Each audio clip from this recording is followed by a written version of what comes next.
Has a picture ever defined an age as clearly as this? It was taken at the height of Victoria's reign, when Britain pushed the world through a revolution that changed every last detail of our lives.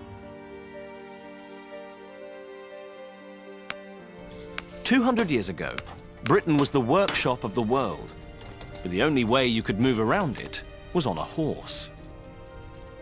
Brunel changed all that with extraordinary, bold and beautiful heavy engineering.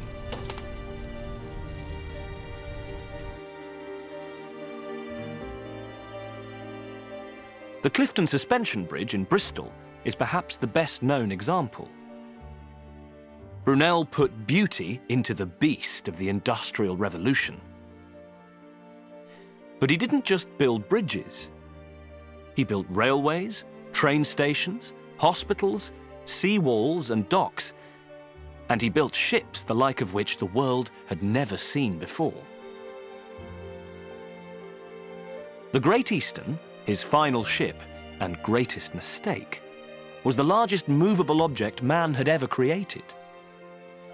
Artists came to paint it, journalists to write about it, and for the first time, photographers to record this huge thing that was towering over the London skyline. To build the ship, Brunel went into business with a shipbuilder called John Scott Russell, but it was a stormy partnership.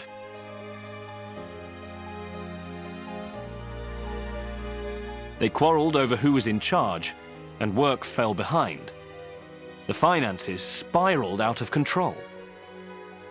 Money was so tight, Brunel was reduced to listing the contents of his house, fearing he'd have to sell his silver to save his ship. The company directors became so desperate for cash, they even sold tickets for the launch of the ship. Thousands came, but the ship was too heavy to move. Brunel felt publicly humiliated. Finally, they got it afloat, and the problems really started. During trials, 6 men were killed when a funnel exploded, and on her maiden voyage, there were only 38 passengers. There was simply no demand for a ship this big. So the Great Eastern became a transatlantic cable layer. And then what? Where is it now? Well, it didn't sink. It didn't hit an iceberg like the Titanic. Its last days were spent as an advertising hoarding on the River Mersey.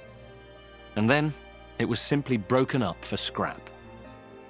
Brunel didn't even live to see the ship sail. 5 minutes after he posed for this last photograph, he collapsed from a stroke.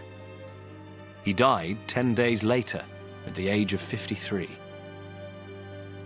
The Clifton Suspension Bridge in Bristol was completed 5 years later as a tribute to Brunel.